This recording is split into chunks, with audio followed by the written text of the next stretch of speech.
Hey, welcome. We'll let everyone kind of filter in here and we'll get started in just a minute. Wish we had some like music or an intro we could play here. Some elevator music just while we're waiting for everyone to join up. Okay, I'm seeing people filter in here pretty quickly. But this is going to be recorded, so if you miss a few minutes in the beginning, no worries, we'll get this sent out right after. But welcome everyone. Thanks for joining us today. We are kicking off a new-ish webinar series called ObservePoint Tips. This is hosted by the ObservePoint customer success team. So month over month, you're going to start seeing some familiar faces leading these sessions as we walk through different areas of the platform and share just practical ways customers are using ObservePoint day in and day out. I also want to mention that our CS team, our customer success team, is on the call with us as attendees. So throughout the webinar, I think it's enabled. Someone can come in and let me know otherwise if not, but you should be able to post in chat at any time. So if questions come up, post them there. CSMs will be there available in the chat to help answer them. So, and I'll mention that there's a good chance that others have the same, technical difficulty. Chat is not enabled. So, yeah, we'll work on getting that enabled, but actually, see if it's, I'm gonna actually look at, there's chat settings here, show chat, previews. I don't think you can enable it. Must be FNP side. Okay, we're gonna just continue on here, but don't worry about questions. We are gonna open up to like Q&A at the end, but depending on whether we have technical difficulties or not, we may forego that. But regardless, if there's topics that we cover in general or anything specific that we cover today that we have follow-up questions or we want to do a deeper dive into, reach out to your customer success manager, ask them over email, or you can kind of plan during your next session to cover whatever topic. So, but let's jump right into it.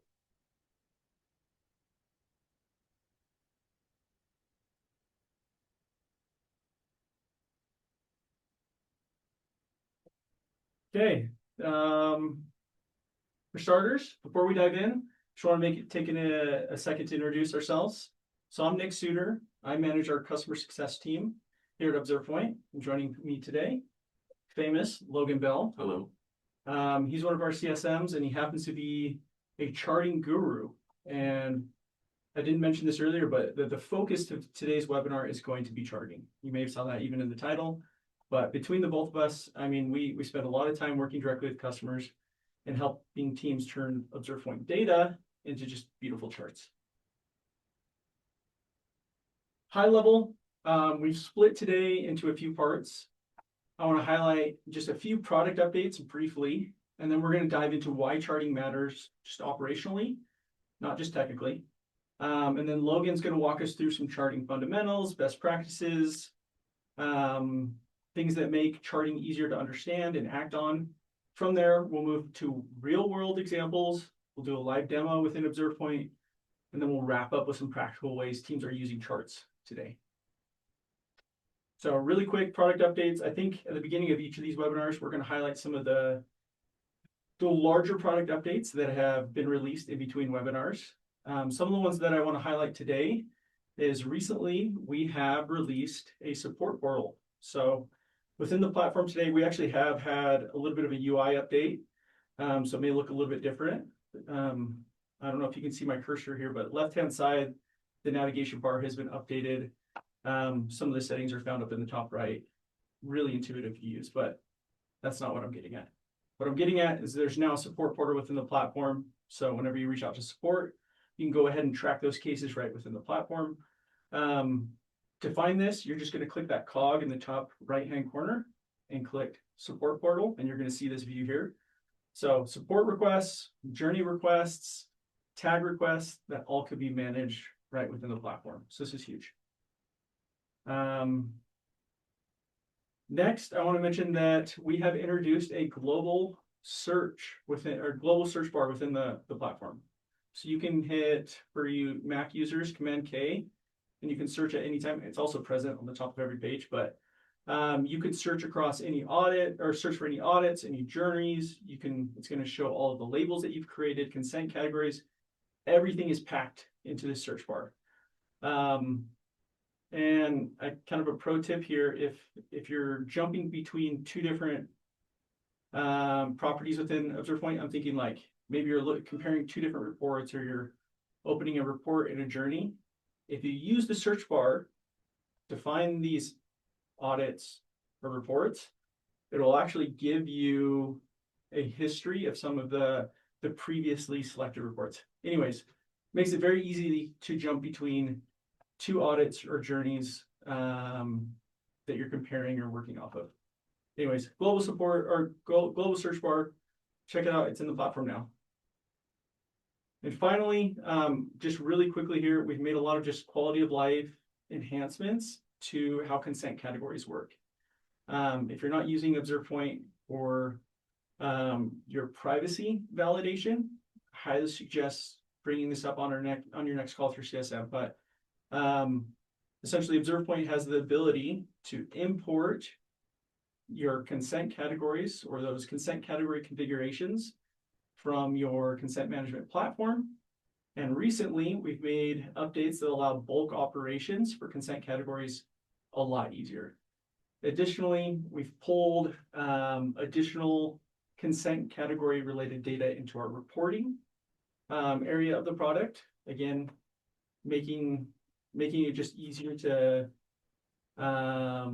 visualize some of this consent category data within reports.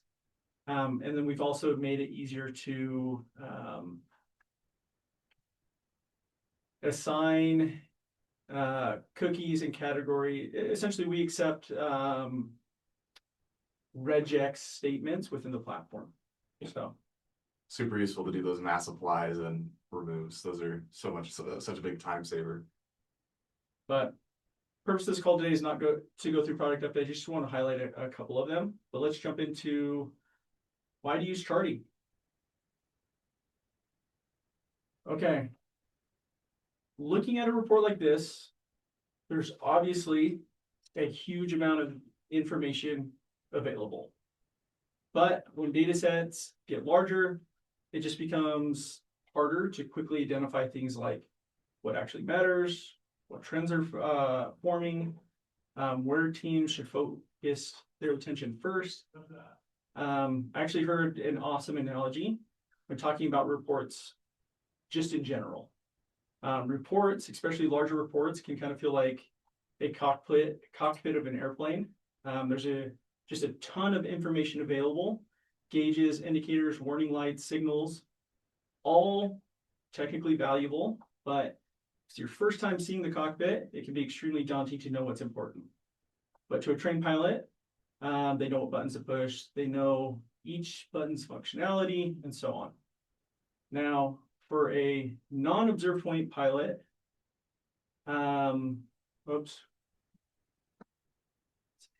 okay, Chat's enabled for questions. Yeah. If anybody has questions in the moment, just put them in the chat and someone will respond. Yeesh. Chat server. Can we? Oh yeah, I see them coming through. So CSMs, if questions are coming through, please reach out and answer those. But what I was saying is we sometimes charting can be very complex, right? And instead of like manually scanning through rows of data, charts can help surface patterns really easily. So think visually, you can identify trends really fast, regressions really fast. It's very easy to see. You can see in this chart here, like spikes, unusual activity over time. I would say one of the biggest advantages of charting over reporting is just the simplification of the data. And I will say, ultimately, the goal of charting, it's not visualization just for the sake of visualization, but making operational reporting easier to understand, easier to communicate, easier to monitor over time. Okay, we're gonna move on here. I'm actually gonna turn it over to Logan, talk through charting fundamentals. Awesome. Thanks, Nick. Man, we could spend hours just talking about charting theory, but I'm actually going to just boil it down to 5 principles today. So if you do these 5 things, I do honestly believe that you'll be ahead of almost everyone in your organization who doesn't know these things. So first principle, principle number 1 is pick the chart that matches the question. So the chart type is not a stylistic choice. It's the answer to the question you're asking. If you show a trend over time, you probably want a line chart or an area chart, as Nick showed a moment ago. If you're comparing categories, like which audit has the most issues, you probably want a bar chart or a column chart. If you're showing data broken down into parts, maybe a stacked bar chart. Pie charts can be a trap. I know they look really friendly and simple, but if you have more than 3 or 4 categories, a bar chart really falls apart quickly, and you find yourself reaching for a pie chart. If you do, just ask if a stacked bar chart would maybe do the job better, because almost always the answer is yes. Principle number 2 is just use insightful titles. This is very important. It's amazing how often people skip this step. Your chart has a title field, and a lot of people just fill it in with whatever the report might be called or something generic, like, cookie report, broken links report, or just leave it blank as new chart. And that's just not the best. It doesn't tell you anything about it. So we can do a lot better than that. Let's start with the name. I'm going to click the next. Here we go. So this added a description here. So broken links over time, that's a lot better than just broken links. And then the description here saying excluding 403 and 429 errors. Basically, that just gives you a little more info on what's actually happening here. And if there's anything being left out, you'll know why. I'll mention just really quickly, and I might be speaking out of line here, but eventually we will have like an AI layer within the platform that does help with naming conventions. So this is an area that we struggle with, or if we want to like make sure that one, they're all consistent and they're accurate to what they're tracking, we should have a way to automate this in the future. But yeah, super good point. And yeah, just think about how the difference of titles for now, how you'd write your own titles, how much better it is broken links versus broken links over time, and then a description of, maybe weekly buckets, example.com, 13 months, something like that, just to give some more information for the viewer. And it's just the same chart with a lot less time to interpret, and it just, yeah, the viewer can quickly see what's on there without having to spend too much time thinking about it. Principle number 3 is just use the axis honestly. For bar charts and column charts, the value must start at 0. That's the go-to. If the whole point of the bar chart is to measure the length with your eyeball and see, okay, this one's this much taller, and you can kind of do that in your head. But 1% can look like 50% if you blow it up out of proportion. And that's not a design preference. That's the difference between being truthful and being misleading. So for line charts, you have a little more flexibility, but if we look at this example on screen right now, some of you may have noticed that these are actually the exact same chart. And the one on the left starts at 1450, and it goes up to 1480. And those are very small increases. And on the right starts at 0, and we can tell this is basically a flat line, but we can really exaggerate that if we wanted to kind of mislead the viewer. So yeah, the tip here is just to be honest, and you want to communicate things truthfully in business. So principle number 4 is to use color with intention. A color on a chart should mean something, either encodes a category or like a green for approved, red for unapproved. It should highlight a specific data point that you want the viewer to notice. And it's not a decoration. Rainbow palettes, they look fun, but they're just distracting. They don't give you any information. If the color doesn't give you information, don't use it. It just makes the chart harder to read. And if you stick with one color in a chart, stick with it through the rest of the charts that you're using. So if green is approved tags, keep it consistent so it's always approved tags, because you don't want your user to have to go to the next chart and expect green to still mean that same thing, and then it means something different. They have to relearn the language of the visual chart on screen. So I think this one on screen right now is a really great example of using colors and combining them to add visual meaning. So the general trend of this chart, you can see it's going up and down a little bit. This is just your journey usage. But having this extra green and red just tells you, okay, this is where the success was, this is where the failures were. There's a nice legend at the top that tells you what they are. And I think this is on the border of maybe having a little bit too much information going on, but I think this is in the sweet spot personally. And that actually moves us on to our next point, which is one chart, one message. So this is maybe a bad example of where too many different kinds of charts, too much data on the chart is so much harder to read. And it doesn't help, as you may have noticed, this says new chart. There's no title on here really. So this could mean literally anything.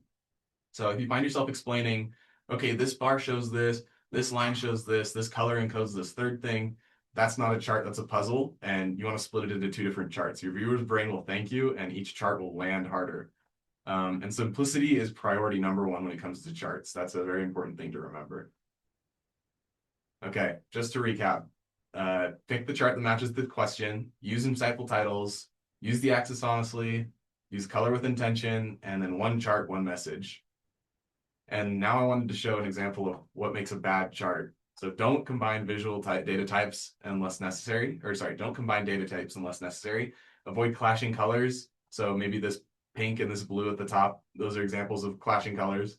Don't complicate the chart and don't mislead the viewer. So this is a great example of a terrible chart. This is what I was mentioning earlier. So we can see this chart tells us absolutely nothing. We don't learn anything from this, except for the fact that it's pretty evenly spread maybe across all the tags. But yeah, just if you don't need to complicate it, don't complicate it. If you need to, make 3 or 4 of these charts just to show little pieces of data, then that could be a lot more useful. Okay, real use cases. So the single most important habit I want you to take away from this section is before you click add chart, that little button on the right side, I want you to ask yourself a question. Ask yourself, what question are you trying to answer? So not what chart do I want to make, but what question am I trying to answer? The question determines the report determines the chart, and it needs to be in that order. So the unfortunate truth is if you send out a super data-rich, beautiful chart with too much complexity, there's a really high chance that whoever's seeing it is just gonna, close that tab, too much to look at. They're not gonna spend 10 minutes trying to decipher all of that information. And you've seen it in bad movies where, you spend the first 10 minutes dealing with 15 character stories, and it's just boring. You can't focus on that many, you can't care about that many characters. So we don't want to do the same thing in charts.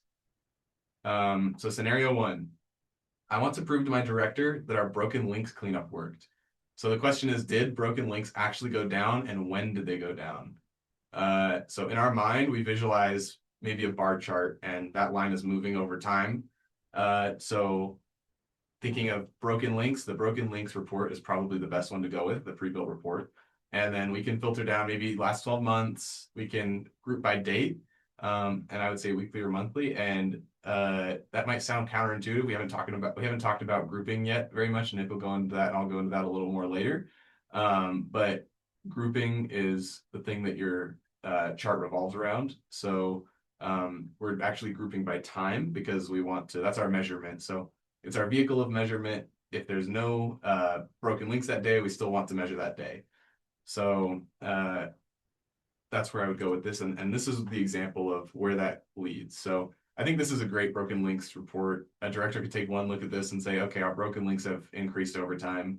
And it's a lot less dramatic. If I showed you the day-by-day report, you would see it's a very, very jagged, wavy line because, some days audits are ran and some days they aren't. So this kind of collects them into a weekly bucket, and it gives you a more general view. Scenario 2. So I want to know if cookie compliance is improving month over month. And the question is, how many of our cookies are unapproved versus approved? And is that share getting better? So the report we want to use is the cookie inventory report. And again, we want to group it by time. So time is our centerpiece there. So we're going to group it by month. And I think a stacked column would be really good for this off the bat, just in my head. And approved is green, unapproved is red, like before. And this is kind of a bad example, actually. This is what I was thinking initially. This is what I made at first. This is maybe a new user would make this without polishing it. And this shows the percentage in green and red. So this is maybe, 60% of cookies here are approved and 40 are unapproved. And then it goes down here. So maybe 10 and 90%. And then this blue line here is actually the number of cookies. So there's 2 different separate questions that this chart is answering. And it's trying to answer those questions separately, and it looks really impressive, but I think it's simpler just to do something like this, where we actually have side by side bars, and we can easily see, hey, there's a small increase in approved cookies over time, but it's a drastic decrease in unapproved. And it's kind of personal preference on a little bit of this, but I just think this looks a little bit more clean and it's instantly viewable. If you showed this to someone who's not as technical, they can see, oh yeah, unapproved cookies went down. Scenario 3. Okay, so I want to see what tag vendors are the most common across my site. And the most important thing here is I want to visualize it because I can see the numbers, but I want to really like visualize what's going on here. And this is purposefully a very simple question because we're actually going to do this one live. And I just wanted to demo how to do a very simple chart live. And we're going to focus on tags since we're looking at tag vendors. So we're going to use a tag report. So let's start building it. And before that, I'll mention this really quickly before he jumps into the live demo. So when you log into the platform at any time, your landing page within the platform is going to be reports. Now, reports, we're going to showcase this next month. We'll have another webinar series where we go through reports, but there's a few callouts I want to make specifically about reports because it's very applicable to charting. One of which is we have this gallery of reports. Again, this is a landing page when you log into the platform. And many of these, and you can see these, I have these little banners so you can tell which ones are the most popular, which ones have recently been added. But we have the use case broken down here. And many of these reports already have the chart attached to them. So I'll just, again, I don't want to take too much time away from Logan here, but let's go and select, where's the cookie section? I like those. Cookie compliance over time. Super applicable report here. You can see here by default, we've pre-populated a handful of charts. So know that Logan's going to go through how to build these reports from scratch. But I dare to say most of the report or most of the charts that we care about are already built into the platform. And if we just took a little bit of time to look through this reports or this gallery right here of reports, you will probably find not only the report, but the charts that you're looking for. And again, if this is a UI change as of recent, gallery reports, and then we have a little tab up here for your saved reports. But I'll turn it back over to you, Logan. great. Yeah, that's a great point. And just bear with me while I do this live demo. Live demos never go as planned, but we'll see how it goes. We have this in our head. So remember, it was a tag vendor chart is what we wanted. And I'm thinking, stacked by column or stacked columns. And on the left side, we'll have maybe the vendor name. So tags, what we're looking for is the tag vendor. Okay. So tags. I'll call out one thing real quick. Yes. So the gallery reports, again, you see that we have the use cases here, privacy compliance, and then you have all of these cards that represent reports associated with privacy compliance, many of which have charts. But over here, where you hit create report, this is essentially those same categories, but these are going to be those base reports. It's not a template. They're completely blank. There's been no configuration done. It's just all the raw data. So you're welcome to use one of these base reports to build it from scratch, but you can also start with a template. But for demo purposes, I think it's powerful to use one of these base reports. Yep. So the tag report here. So we get a few pieces of data in here. So page visit time, page URL, tag vendor, and the tag category. And I'm actually going to just start by, I mentioned the word grouping earlier, and this is what it looks like. So we're going to group by the column, and you'll see that there were some repeats of the same vendor, and now it's shrunk. There's less values in this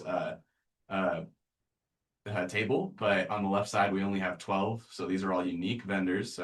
And we're seeing data about them instead of seeing the actual page URL. We're seeing the count. So we're seeing 300 page URLs on Google, 301 on ObservePoint, and tag counts for each, tag categories for each. So there's 2 categories that are attached to Adobe. Anyways, so that's just kind of the basics of grouping. We'll go into that in another call probably, but in our reporting webinar. But for now, this is good. And now we have this in our head. We know what we want to make. And so here's the add chart button on the right side next to the top right. And now we're ready. So let's pick a good chart name because that is the most important thing. So, oops, go.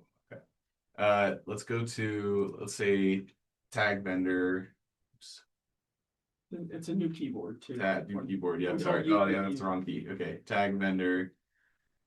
And then let's say by page count. Okay, pretty descriptive. We can add a description later on. Sorry. Oh, yeah. And let's look at the groups right here. And again, this is your go-to. This section on the left, this chart type. Just look at these pictures. I think our UI team did a beautiful job designing these. If you just hover over them, you'll get a really good idea of what kind of chart you're going to make. And we want this grouped one. So I'm going to click on that. And the category column. So that is, again, if you grouped by something, you're going to want to do it you're going to want to use that in the category column. This is kind of your x-axis is the way I like to think about it. In this case, the chart is kind of flipped on its side, but still it applies. So tag vendor. And then final page URL, that's actually our page count. So we're going to click on that. And now we can see, okay, so Google, there were 300 pages with Google on it, a Google tag on it. So you may be thinking, okay, this is good, but this is, all unorganized. How do I know which of these is, without hovering over them, what the value is and how they compare to others? So we want to sort it. And that actually, because of the way that the table actually is the chart, we're actually going to make those changes in the table. So we're looking at page final URL. So I'm going to sort by from highest to lowest. And it looks like this now. Now it is sorted correctly. So I think that's a really powerful way to make changes is just through there. And now we're going to format it. So this is where kind of principles from Nic's section come in. So first, a legend. So let's come down to this customize section. And I'm going to show the legend on the bottom. It's down here. We can also add labels if we want. So 300, easy to read. We can add a lot of different things on here, but I think that's probably okay for now. But notice the whole process is going to be really intuitive. From the table right in the beginning, you're going to group by what you care about, right? And then you're going to, from there, navigate over to this chart builder. And it has this like process here. Start with the chart type, but then it's going to navigate you over to the configure data. Then it's going to navigate you to the customize. Yeah. It will walk you through step by step what's required to build the chart. Yep. And I think the next tip to probably bring up is color. And just for this example, I'm going to add another piece of data here. And we're going to go with, sure, tag unique count. So this is how many tags there are per each. So there's 14 different Google tags, even though it appeared across 300 pages. This is not super useful in and of itself, but just for this example, we can change the color. So maybe a dark blue, and maybe for final page URL, we want maybe like an orange. This is just a bad example, but if you want to change the colors, maybe change it to match the language you've been going with. This is where you change those colors. And we can also sort these. So if one is showing up on top of the other, that's how you move it. So you move one to be over or above the other. And the next kind of point is probably to was to share. So the next step is from Nic's also is sharing. So if you want to actually take this chart and give it to someone, exporting it. So we can export the data as a CSV. We can also copy the chart to clipboard. And real quick, I'm going to mention, and I'll talk about this in a second, because sharing these reports is so vital. But there are going to be more options under the export once the report has been saved. And maybe we were just getting to this. That's a good point. You just showcase that. That was the step I was missing, was saving the report. So now that we've actually made this beautiful report and the table, we want to save it. So in the top left, and if we tried to close this tab, I'm pretty sure it would ask us to save it. So I'm going to save it, and I'm going to name it tag. And this is the name of the report is different than Yes. the chart. And we saw an example earlier when I clicked into one of the templated charts where you can actually have multiple charts associated with a single data set. And so it's important to have really descriptive names for each chart that you associate. And really quickly, I'm going to go back to reports and go to the saved reports section. And this is the tag vendors one I just created. And you may be wondering, why does it start on the table page? So it goes by the first on the left. I'm going to move this over to the left. So the one that's farthest on the left is the one that it's going to start with, and you can reorganize those however you want. And if we wanted to, at this point, we can now share the report. So we can share a public link. And oops, I gotta save it again.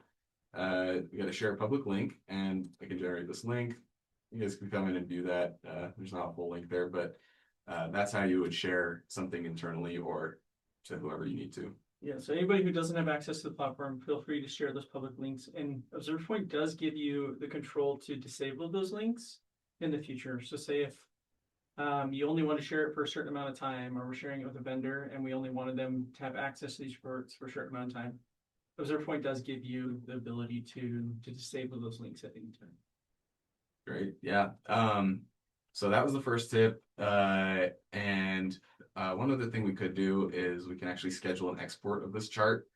I don't totally recommend doing this. This is what you would do if you want to send a chart out, every week or every month. Some of you may have done this with reporting. It's a little less useful or less commonly used with charts, but I think there are some use cases that you might want to do that. So I thought I would bring that up. One thing that I'll add, and this is possibly one of my favorite parts about sharing, if you go back over the share and export, we had a release, I don't remember when, if you go to schedule, new, and share export, and you click down to the last one, schedule, we introduced this box right here for empty reports, don't send this email. And so, and we're really going to touch base on this during reporting, but it applies to charting. But if you create a table that is dialed in to the data you care about, say a list of uncategorized cookies within your platform or unapproved cookies, you could schedule this to be sent to you, say,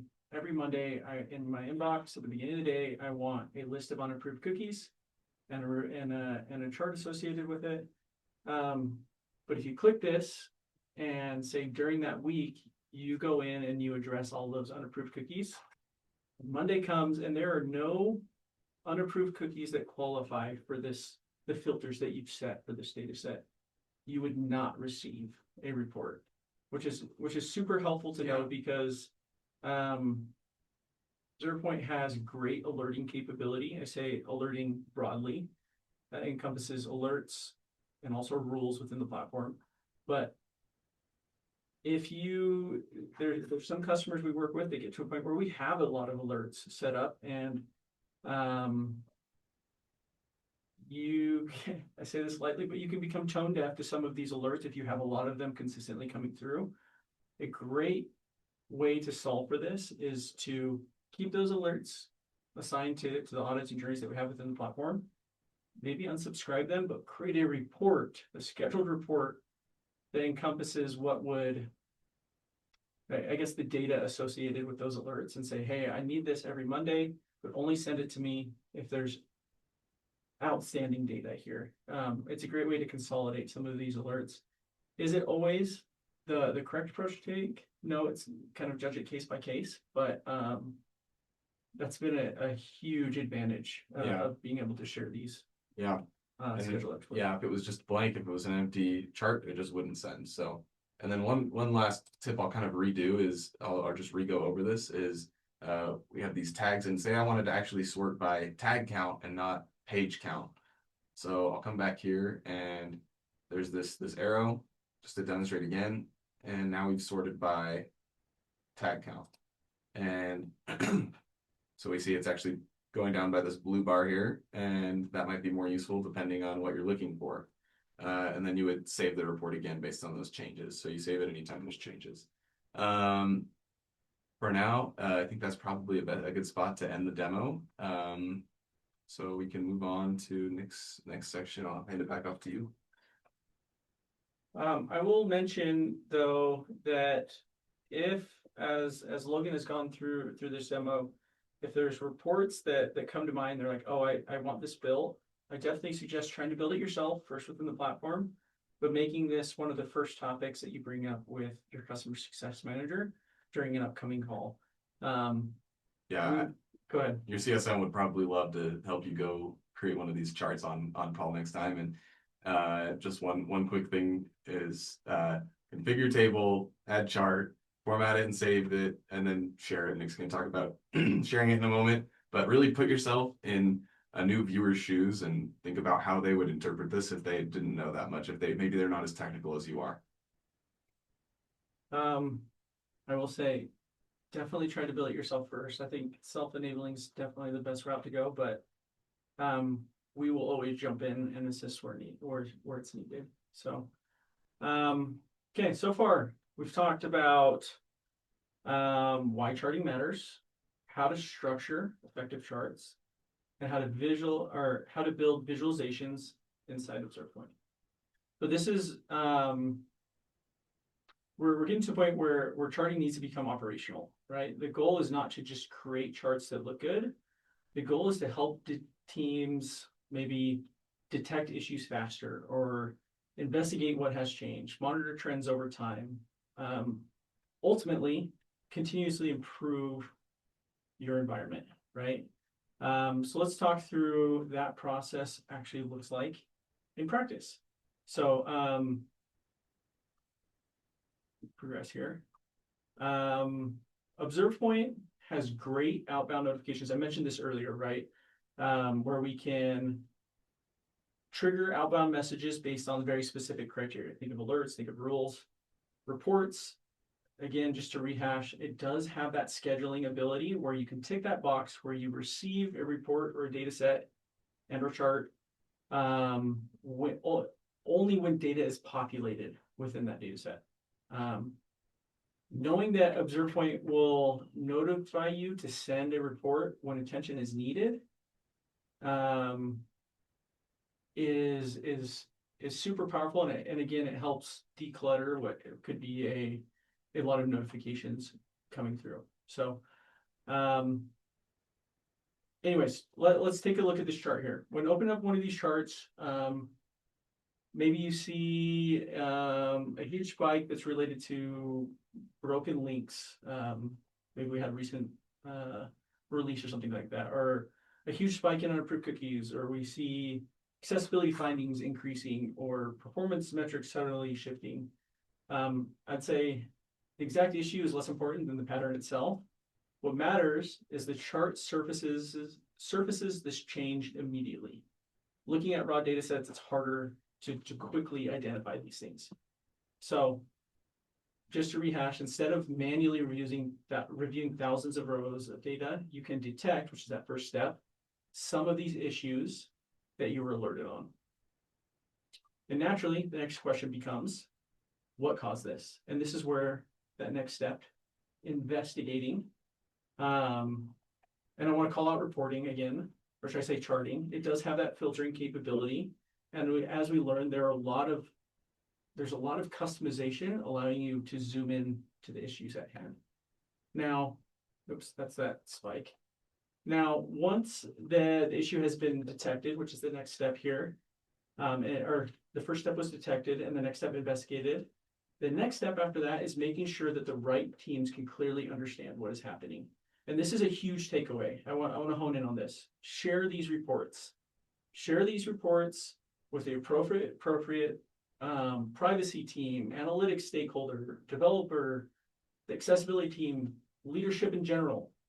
This will allow these individuals to easily understand what's changed, how significant issues are, where their attention is needed, and so on. So use ObservePoint to share. This is another point I want to mention. Use ObservePoint to share how awesome you are as well. We're working with many users who are accomplishing great things that just give me a thumbs down for some reason. Yeah, that you are awesome.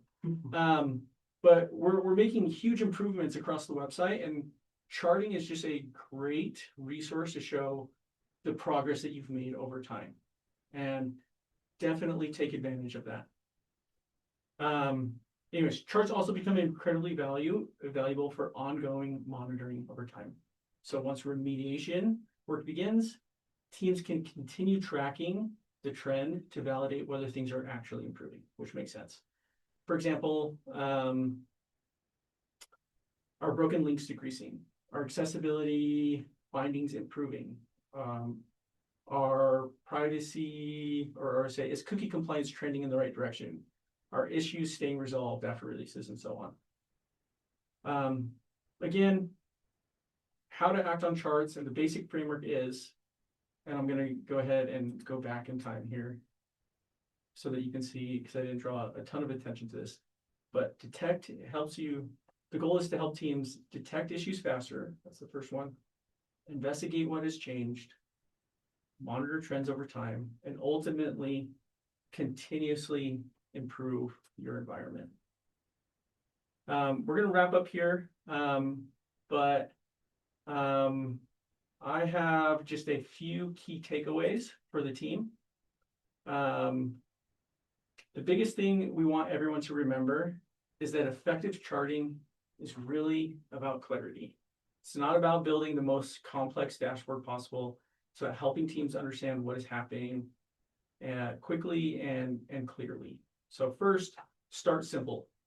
Some of the most effective charts are often the simplest ones because they communicate important insights very clearly. So simplicity is king, right? Second, focus on one question at a time. Logan touched on this. The best charts usually answer a very specific question. What's changed? What's improving? Is there an issue happening? And so on. Trying to visualize too much at once usually makes charts harder to understand, and we saw examples of that, where we have multiple thought processes packed into a single chart. Third, use charts to surface trends quickly. The real value of charting is helping teams identify patterns, regressions, changes faster than they could by looking at just the raw reporting or the raw data alone. Finally, think about charting as a way to create operational visibility across your organization. The goal is not just to collect data, it's helping these teams monitor trends. Charting allows you to communicate this really clearly and really just improve your digital experience over time. So let's turn this over to Q&A. I will open up the chat so that we can see any questions come through. And then if there's anything specific that you want us to build or talk through live, we're happy to do so. And one thing before the Q&A session, I just want to say that I have like one piece of homework, and that is to create one chart if you can today or this week. And it doesn't have to be super useful. It's better if it is, but just remember, if you see something, say something. Kind of if you're seeing an accessibility trend over time that's going up, or you want to send that out to the right teams, as Nic said. And just my homework is just please go out and make one chart just based on all this fresh knowledge that we just gave you today. And after that, let's just open it to Q&A then.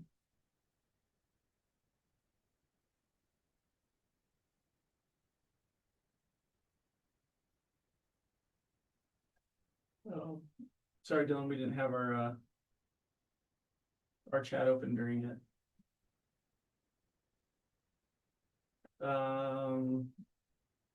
This was shared pretty early on.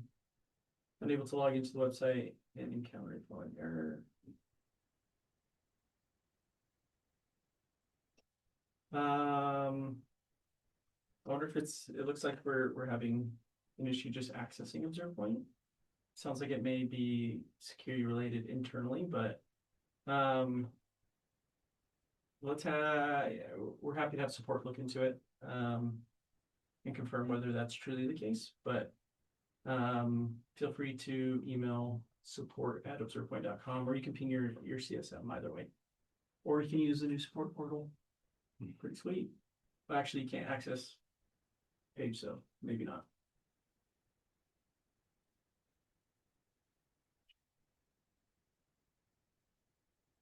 Okay, we'll wrap it up here, but appreciate everybody's time today. We should have the recording as well, so if there's any parts that you want to go back and revisit, you're welcome to. But make it a goal to bring this up during your next call with your CSM. Thanks, everyone. Thanks. We'll see ya. See ya.